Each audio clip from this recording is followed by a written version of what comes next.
చంద్రబాబు అసమర్థత పాలనలో అట్టడుగున ఆంధ్ర పోలీస్ దేశవ్యాప్తంగా ఉన్న అన్ని రాష్ట్రాల్లో కేంద్ర పాలిత ప్రాంతాల్లో పోలీస్ వ్యవస్థను కేంద్ర హోంశాఖ పరిశీలించి సమర్పించిన నివేదికలో ఈ విషయం తేటతెల్లమైంది. కొండ రాజీవ్ గాంధీ, వైఎస్ఆర్సీపీ అధికార ప్రతినిధి. ఆంధ్ర పోలీస్ ఇది నేను చెప్తున్న మాట, వైఎస్ఆర్ కాంగ్రెస్ పార్టీ చెప్తున్నటువంటి మాట కానే కాదు. దీన్ని అధికారికంగా ధృవీకరించినట్లయింది కేంద్ర ప్రభుత్వం సమర్పించినటువంటి 2025 సమగ్ర నివేదిక.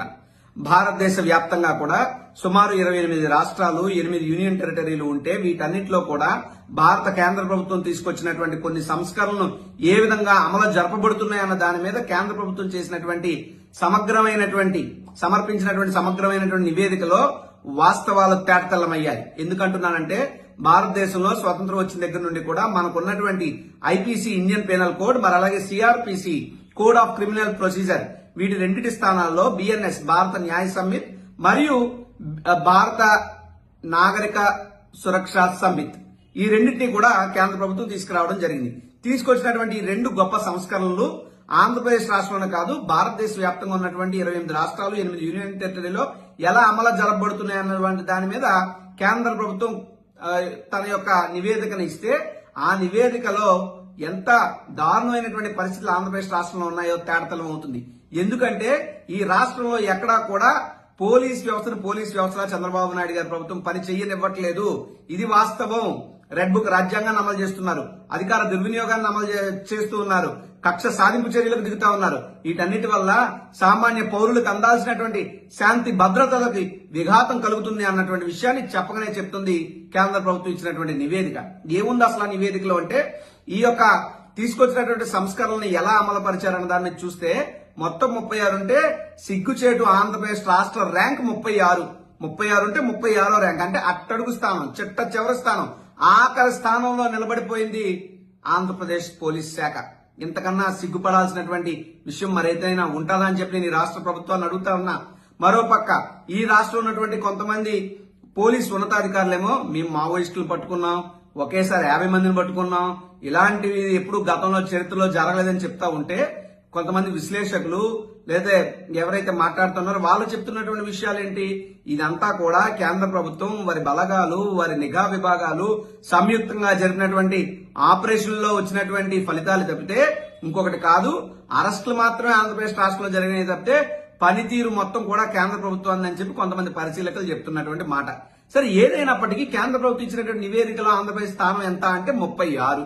ఏమండి, జనరల్ గా 100 మార్కులకి పరీక్ష పెడితే 35 మార్కులు వస్తే కదా మనం పాస్ అయినట్టు.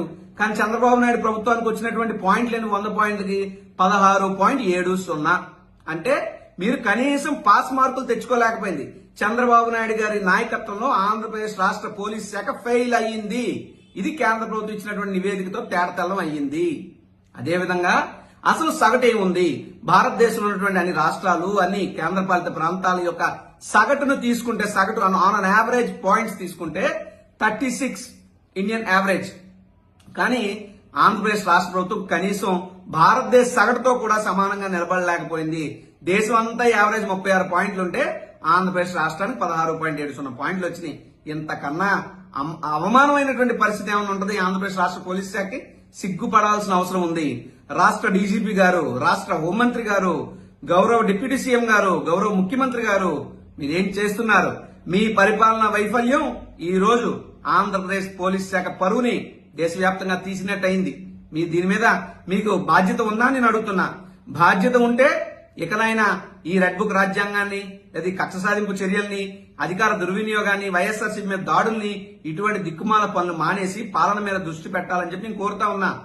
ఎందుకంటే ఈ రాష్ట్రంలో ఎక్కడా కూడా ఒక హత్య జరిగితే, లేదా ఒక అఘాయిత్యాలు జరిగితే, లేక ఒక అత్యాచారాలు జరిగితే, ఒక దాడులు జరిగితే, సోషల్ మీడియా వేదికగా దాడులు జరిగితే ఏ ఒక్క దాని మీద కూడా స్పందించరు, కేసు కట్టరు, నిష్పక్షపాతంగా విచారణ చేయరు. ఎంతసేపు అధికారంలో ఉన్నటువంటి వ్యక్తులకు దాసోహం అనే పరిస్థితుల్లో ఉండడమే పోలీసు వ్యవస్థ పనితీరు అయిపోతుంది తప్పితే సగటు ప్రజలకు న్యాయం చేసేటువంటి పరిస్థితులు లేవు అని చెప్పడానికి కేంద్ర ప్రభుత్వం ఇచ్చినటువంటి నివేదిక ఒక ఉదాహరణ.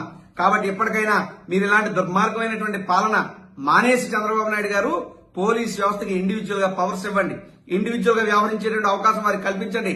ఖచ్చితంగా గతంలో జగన్మోహన్ రెడ్డి గారి నాయకత్వంలో ఉన్న పోలీస్ వ్యవస్థకి ఆ రకమైనటువంటి స్వేచ్ఛ జగన్మోహన్ రెడ్డి గారు ఇచ్చారు. కాబట్టే జగన్మోహన్ రెడ్డి గారి పరిపాలన అనంతరం ఈ రోజు ఆంధ్రప్రదేశ్ రాష్ట్ర శాఖకి కొన్ని అవార్డులు వస్తున్నాయి, కొన్ని ప్రశంసలు వస్తున్నాయంటే అది ఖచ్చితంగా జగన్మోహన్ రెడ్డి గారు నాయకత్వంలో ఆయన పరిపాలన బేస్ అని చెప్పడానికి ఆ వస్తున్నటువంటి అవార్డులన్నీ ఒక ఉదాహరణ.